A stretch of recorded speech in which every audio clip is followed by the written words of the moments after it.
नमस्कार, स्वागत आप सभी का एमपी अब तक के इस बुलेटिन में। आपके साथ मैं हूं पुनीत मिश्रा। चलिए खबरों की शुरुआत शहर के संग्राम की बात के साथ। निकाय चुनाव के दूसरे और आखिरी चरण के लिए कल मतदान होना है, जिसमें 43 जिले हैं, 214 नगरीय निकाय हैं जिसमें वोटिंग होनी है और इसमें 5 नगर निगम भी शामिल हैं। बता दें कि 6,829 मतदान केंद्र मतदान के लिए बनाए गए हैं और आखिरी चरण में 49,09,280 मतदाता मतदान करने वाले हैं, जिसमें 25 लाख से अधिक पुरुष और 23 लाख से अधिक महिला मतदाता हैं। 5 नगर पालिका निगम, 40 नगर पालिका परिषद और 169 नगर परिषद में मतदान कल होना है। वहीं मतदान की तैयारियां सारी पूरी कर ली गई हैं। मतदान दल केंद्रों पर रवाना कर दिए गए हैं। वोटिंग को लेकर सुरक्षा के भी खासे इंतजाम किए गए हैं।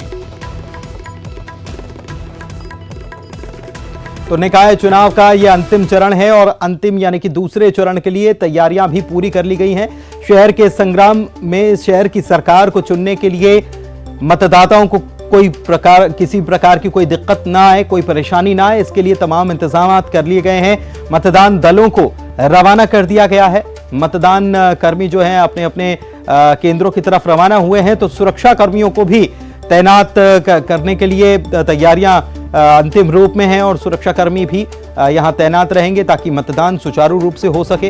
हालांकि बारिश के मौसम में चूंकि ये चुनाव हो रहा है तो ऐसे में और भी तैयारियां की गई हैं, खासतौर पर उन मतदान केंद्रों पर जहां पर कुछ दिक्कतें आ सकती हैं। तो ऐसे में वहां पर ऐसी व्यवस्थाएं की गई हैं कि मतदान करने वाले जो लोग आएंगे उनको किसी प्रकार की कोई दिक्कत या कोई परेशानी ना हो। ये 5 तस्वीरें आपको देवास, आगरमालवा, मंदसौर, रतलाम और खरगोन की बता रहे हैं जहां पर मतदान होना है। खरगोन नगर पालिका, रतलाम नगर निगम में मतदान होना है और इसको लेकर मतदाताओं में भी उत्साह है। देखना होगा कि पहले चरण में 60% मतदान हुआ था और इस बार दूसरे चरण में मतदाता क्या अपना जोश दिखाते हैं, क्योंकि पहले चरण में बातें ये भी सामने आई थी कि मतदान पर्ची का वितरण नहीं हुआ, लेकिन इस बार राजनीतिक दलों ने भी अपनी पूरी तैयारी कर रखी थी और कार्यकर्ताओं को सक्रिय कर रखा था। ऐसे में राजनीतिक दलों का कहना है कि दूसरा चरण भी, बीजेपी का कहना है कि दूसरा चरण भी उनके नाम होगा, वो इसमें जीत दर्ज करेंगे क्योंकि कार्यकर्ताओं ने घर घर जाकर संपर्क किया है।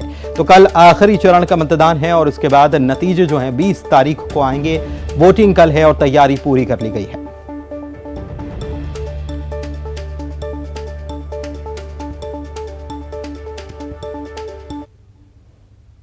तो अंतिम चरण के मतदान की सारी तैयारियां पूरी हो चुकी हैं और किसी भी गड़बड़ी से निपटने के लिए सुरक्षा के भी तगड़े इंतजाम किए गए हैं। राज्य निर्वाचन आयोग के सचिव राकेश सिंह से बात की हमारे संवाददाता ने।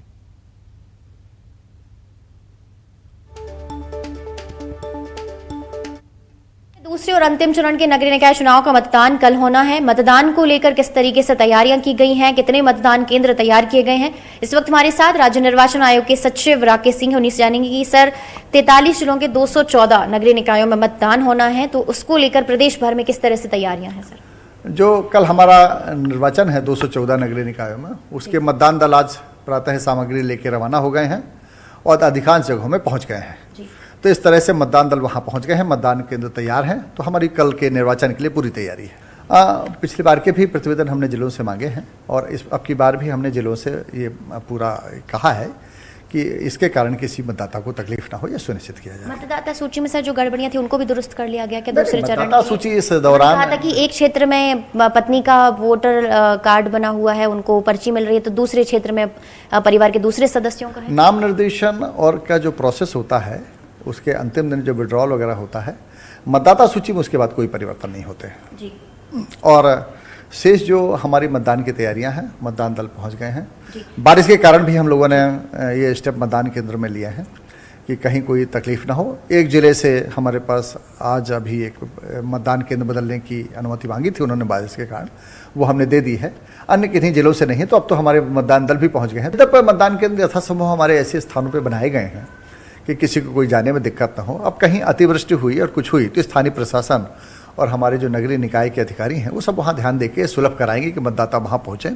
और वैसे भी कल जो मतदान है 7 बजे से सायंकाल 5 बजे तक होगा, तो मतदाता अपनी सुविधा के समय से वहाँ मतदान करते रहेंगे और जो भी मतदाता शाम 5 बजे तक पहुँच जाएंगे वो लगातार मतदान करते रहेंगे जब तक उनको पर्ची है उनके हाथ में, और जब तक मतदान चल रहा है तो करते रहेंगे। तो और हमारे सहयोगी जितेंद्र शर्मा भोपाल से लाइव जुड़े हुए हैं, सीधे उन्हीं से इस मुद्दे पर बात करते हैं तैयारियों को लेकर। जितेंद्र, कल मतदान होना है और दूसरा चरण, शहर की सरकार को चुनने का ये दूसरा चरण, आखिरी चरण है। बहुत सारी शिकायतें, बहुत सारे सवाल, बहुत सारे मुद्दे पहले चरण में देखने को मिले थे। राजनीतिक दल निर्वाचन आयोग तक पहुंच गए थे। इस बार किन बातों का ख्याल रखा जा रहा है और क्या तैयारियां हैं कल को लेकर के?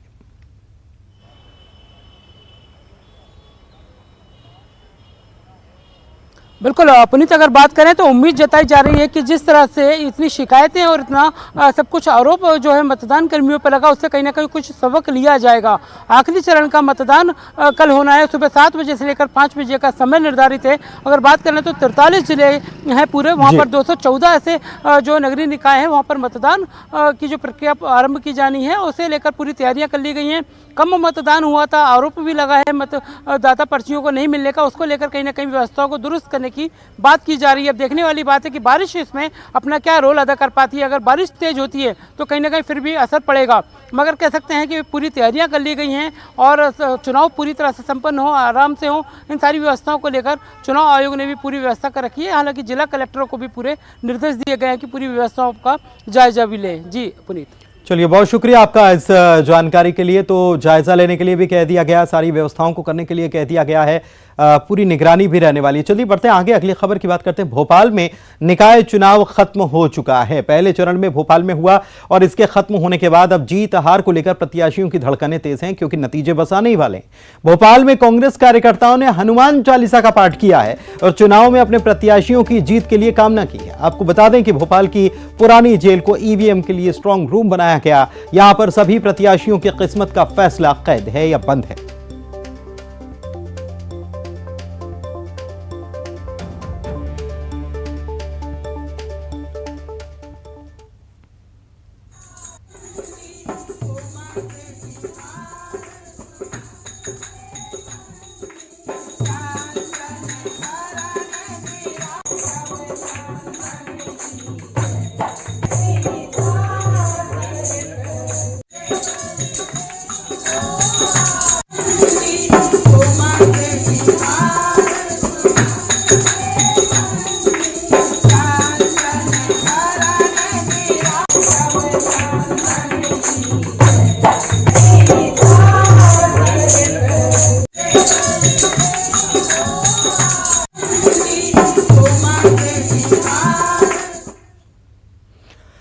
बात इंदौर की कर लेते हैं। नगरीय निकाय चुनाव की मतगणना 17 जुलाई को होना है, लेकिन शहर की सत्ता के लिए उतावली हो रही कांग्रेस ने अपना सर्वे पहले ही करवा लिया है और उसने मेयर समेत 35 से 39 पार्षद जीतने का दावा भी कर दिया है। बीजेपी ने इसे कांग्रेस का दिवा स्वप्न करार दिया है और कहा है कि शहर में उनकी ही सरकार बनेगी। उनका मेयर प्रत्याशी पुष्यमित्र भार्गव भारी मतों से जीतेगा।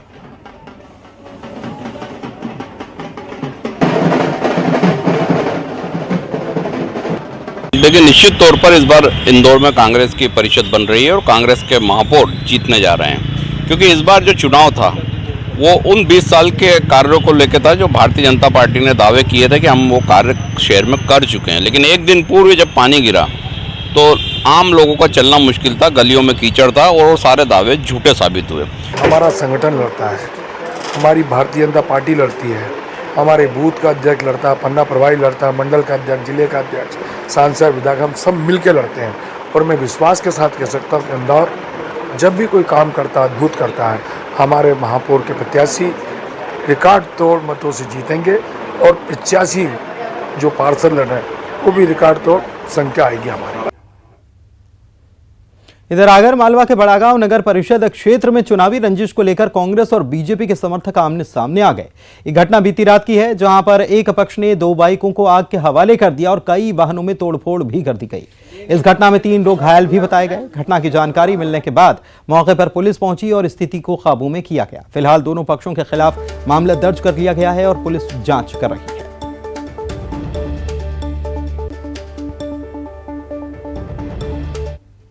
सर, रात्रि में बड़ागांव में किस तरह की घटनाक्रम हुआ? रात्रि में बड़ागांव में एक पोलिंग बूथ के पास में 2 पक्षों में विवाद हो गया था, जिसमें आपस में जो विवाद हुआ था इसमें गाड़ी भी जली है, तोड़फोड़ भी थी। इसमें हमने दोनों पक्षों के खिलाफ अपराध दर्ज कर लिया है। विवेचना में जो साक्ष्य आएगा उसके आधार पर अगली कार्रवाई।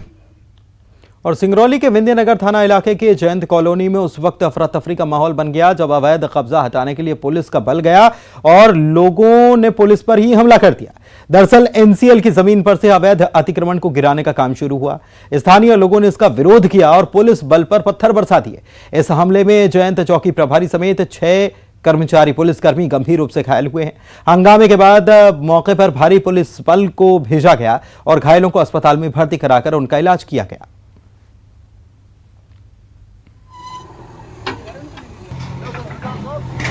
मकान वहाँ पर हट रहा था तो अचानक ही कुछ लोगों के द्वारा पत्थरबाजी कर दी गई, जिससे जैन चौकी प्रभारी को भी सिर में चोट लगी है और इसके अलावा भी वहाँ और कुछ लोग खड़े थे, उनको भी चोटें आई हैं। उनका मेडिकल परीक्षण करा दिया गया है। जिन लोगों के द्वारा ये घटना की गई थी उनके विरुद्ध अपराध पंजीबद्ध करके उनके विरुद्ध कार्रवाई की जा रही है।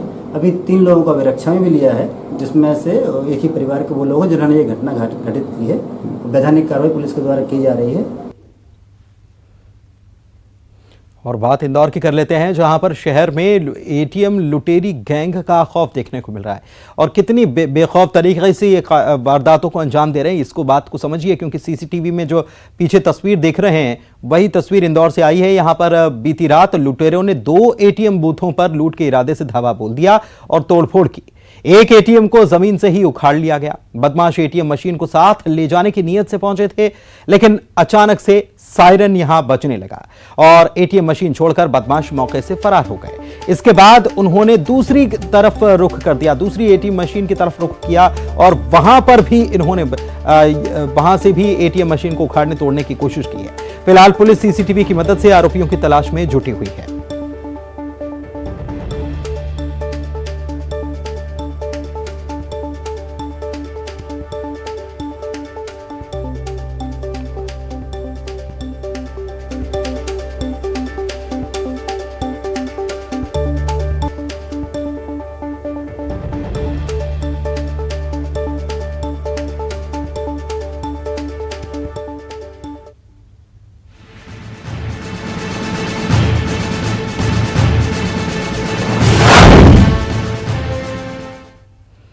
बाढ़, बारिश और बेबसी। जी हां, बेबसी की तस्वीरें कुछ आई हैं भोपाल से।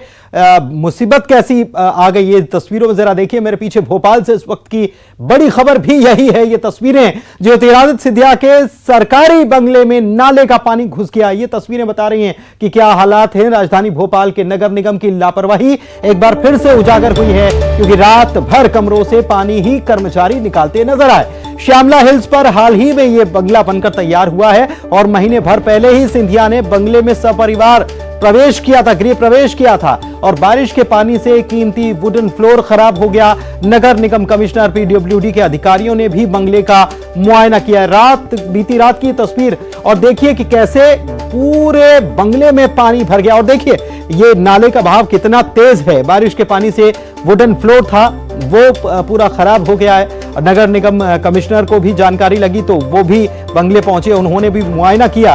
और इसके अलावा 2 तस्वीरें चलिए आपको दिखाते हैं इस वक्त की। देखिए जरा, एक तरफ पानी निकालते हुए कर्मचारी, पूरे घर में पानी ही पानी नजर आया, पूरे बंगले में पानी पानी नजर आया, सोफा डूब गया पानी में और कर्मचारी ऐसे ही रात भर पानी निकालते हुए दिखाई दिए। और देखिए दूसरी तस्वीर तो और भी भयावह है, बहाव कितना तेज है। ये नाले का पानी बताया जा रहा है जो ओवरफ्लो हो गया और यहां पर बहकर आ गया और कितना ज्यादा बहाव तेज है इस तस्वीर को देखकर आप अंदाजा लगा सकते हैं।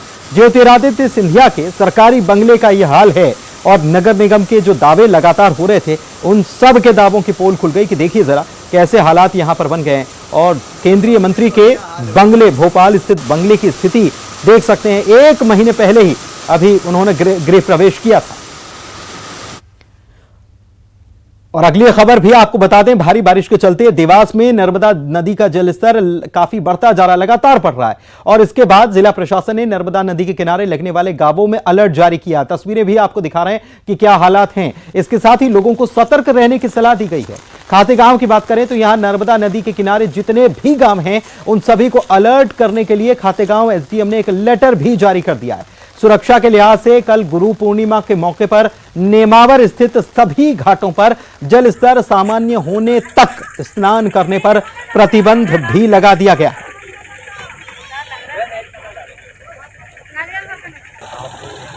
क्योंकि 2020 में बहुत तेज वहां पर बाढ़ आ चुकी है, उसी से हम प्रिकॉशन लेते हुए जो 16 प्रभावित गांव हैं उन सभी में जो हमारी राजस्व की और डिजास्टर कंट्रोल वाली जो टीम है उसको अलर्ट पे रखा गया है कि अगर धीरे धीरे नर्मदा का जलस्तर देखते हुए गांव वालों को सचेत रहने को कहा गया है। अभी स्थिति वो नहीं है कि लोगों से खाली करा करके अल्टरनेटिव जगह पे लिया जाए, पर अगर जलस्तर और बढ़ता है तो हमारे पास ऑलरेडी उसका पूरा प्लान बना हुआ है। और भारी बारिश के बाद आफत की तस्वीरें सीहोर से भी आईं, जहां पर नसरुल्लागंज की तहसील के तहत स्टॉप डैम में काम कर रहे 20 मजदूरों को सुरक्षित निकाला गया। ये देखिए, ये तस्वीरें, सभी मजदूर नर्मदा की सहायक नदी सीप में आई बाढ़ में फंस गए थे, काम कर रहे थे और इन्हीं को निकाला गया। रात भर टापू बने स्थान पर ही ये फंसे रहे थे। सुबह घटना की जानकारी जैसे ही प्रशासन को लगी, पुलिस मौके पर पहुंची। भोपाल से एसडीआरएफ की टीम को बुलवाया गया और लगभग 2 घंटे की मशक्कत के बाद 20 मजदूरों को सुरक्षित निकाला गया। अचानक बाढ़ आने के कारण क्या कर रहे थे यहाँ? काम हम लोग यही सेक्टरिंग जरिए का काम कर रहे हैं। अच्छा, कब से कर रहे थे? ये अप्रैल से कर रहे थे। तो पानी कब आया? ये पानी तो अभी 11-12 जुलाई। लोकल प्रशासन के द्वारा सूचना मिली थी कि सीप नदी में करीब 20 मजदूर जो स्टाफ डैम निर्माण में लगे हुए थे फंस गए थे, तो एसडीआरएफ की जो टीम तत्काल पहुंची और सभी 20 व्यक्तियों को सुरक्षित निकाल लिया गया है। अब बात बैतूल की कर लेते हैं, जहां पर मूसलाधार बारिश की वजह से जिले के नदी नाले उफान पर हैं और निचली बस्तियों में भी पानी भर गया है। देखिए ये तस्वीरें, कितना पानी यहां पर स्टॉप डैम से जो छोड़ा जा रहा है उसकी तस्वीरें भी आपको दिखा रहे हैं। जो लोग रह रहे हैं उनकी मुसीबत काफी बढ़ गई है, घरों में पानी घुस गया है। ये एक तरफ शहर की तस्वीर भी आपको दिखा रहे हैं। जिले में अब तक 14 इंच बारिश दर्ज हो चुकी है। भारी बारिश के चलते डैम लबालब हो चुके हैं। पारसडोह के 3 और सतपुड़ा डैम के 7 गेट भी खोलने पड़े हैं। इसकी वजह से लगातार पानी डिस्चार्ज इससे किया जा रहा है। बांध के किनारे रहने वाले लोगों को भी अलर्ट जारी किया गया है। भारी बारिश की आशंका को देखते हुए मौसम विभाग ने ऑरेंज कैटेगरी का अलर्ट यहां पर जारी किया है। और खरगोन की भी तस्वीर आपको दिखाते हैं। देखिए खरगोन के हालात क्या हैं, यहां बाढ़ से हालात कैसे हो गए।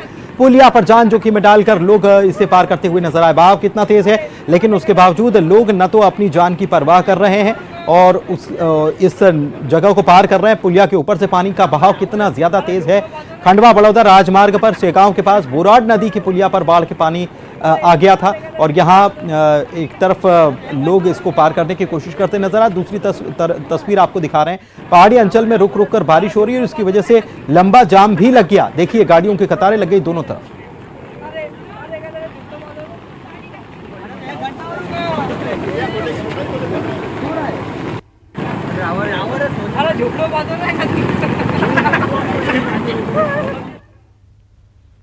भ्रष्टाचारियों को बस मौका चाहिए, वो अपना हाथ साफ करने से गुरेज करते ही नहीं, कहीं चूकते नहीं। वो किसी का भी ख्याल भी नहीं करते हैं कि जिस काम में भ्रष्टाचार वो कर रहे हैं वो किस लिए है। ऐसा ही मामला बुरहानपुर में देखने को मिला। वहां की तस्वीरें नेपानगर की वार्ड नंबर 5 से सामने आई। यहां पर बच्चों के लिए बना आंगनवाड़ी केंद्र पहली बारिश में स्विमिंग पूल बन गया। बारिश ने कुछ महीने पहले बने आंगनबाड़ी भवन की घटिया निर्माण की पोल खोलकर रख दी। ये तस्वीरें इस बात की गवाही दे रहे हैं। आंगनबाड़ी भवन के छत से बारिश का पानी गिरने से भवन के भीतर जल भराव हो गया। देखिए कैसे स्विमिंग पूल बन गया। बच्चे यहां खेलते नजर आए। नन्हे नन्हे बच्चे आंगनबाड़ी केंद्र पहुंचे तो कक्ष में भरे पानी में मस्ती करने लगे। नगर पालिका दफ्तर से महज 100 मीटर की दूरी पर यह है। मामले के सामने आने के बाद नगर पालिका के सीएमओ बैकफुट पर नजर आए। मेरे द्वारा 2-3 बार निरीक्षण किया गया, पानी जहाँ भी कर रहा है उसकी रिपेयरिंग करा दी गई है। फिर भी और किसी भी आंगनबाड़ी में कमी पाई जाती है उसको तत्काल समस्या का निराकरण किया जाएगा। सर ये कितनी लागत से बनाई गई आंगनबाड़ी? ये करीब 7-8 लाख की लागत से प्रत्येक आंगनबाड़ी का निर्माण किया गया है। जो सर इसके पीछे जो कुआं है और जो कुआं खुला है तो उसको बंद करने की योजना है आपकी, किसको बंद करें ताकि बच्चों को हिफाजत हो सके? हमारे द्वारा कुएं की तरफ जाने वाला रास्ता बंद कर दिया गया है। किसी भी कोई बच्चा कुएं की तरफ नहीं जा पाएगा। और संस्कार धानी की तस्वीरें भी देख लीजिए। चूंकि बात भ्रष्टाचार की हो रही थी तो देखिए, आपको दिखाते हैं कि तस्वीरें क्या बता रही हैं। ये जो तस्वीर जो है, ये एक पुल की तस्वीर है दरअसल, और यहां भारी बारिश की वजह से इस भ्रष्टाचार की पोल खुल गई। इस पुल पे कैसा भ्रष्टाचार हुआ देखिए। 2 टुकड़े हो गए पुल के, 2 अलग अलग हिस्से हो गए पुल के। बरगी से देवद्वार जाने वाला ये पुल है, ये टूट गया। रास्ते पर बना पुल 2 फाड़ हो गया, अलग अलग हिस्से हो गए इसके। आपको बता दें कि हाल ही में इस पुल का निर्माण किया गया है। पुल के टूटने का वीडियो भी वायरल हो रहा है, देखिए तस्वीर।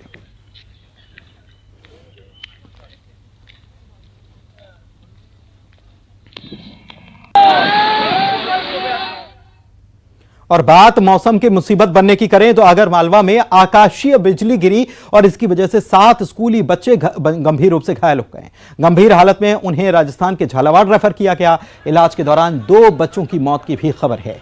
5 बच्चे गंभीर रूप से घायल हैं, उनका इलाज चल रहा है। बताया यह जा रहा है कि बच्चे स्कूल से वापस घर लौट रहे थे। इसी दौरान भारी बारिश होने लगी। बच्चों ने पेड़ के नीचे खड़े हो गए बारिश से बचने के लिए, और तभी आकाशीय बिजली गिरने की वजह से चपेट में ये बच्चे आ गए।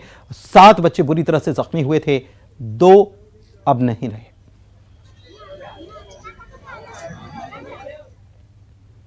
वैसे तो अजगर जल्दी से शिकार करता नहीं, लेकिन जब करता है तो बड़े जानवर को ही अपना निशाना बनाता है और फिर कुछ दिनों तक आराम से उसको पचाता है। ऐसी ही एक तस्वीर और मामला भिंड के बरही गांव से आया, जहां हनुमान मंदिर के पास एक अजगर ने बकरी को जिंदा निगल दिया और फिर अब वो आराम फरमाने लगा। बकरी मालिक ने इसकी सूचना वन विभाग को की। वन विभाग ने मौके पर पहुंचकर अजगर को खींचकर चब्बल में छोड़ दिया। तब जाकर ग्रामीणों ने राहत की सांस ली।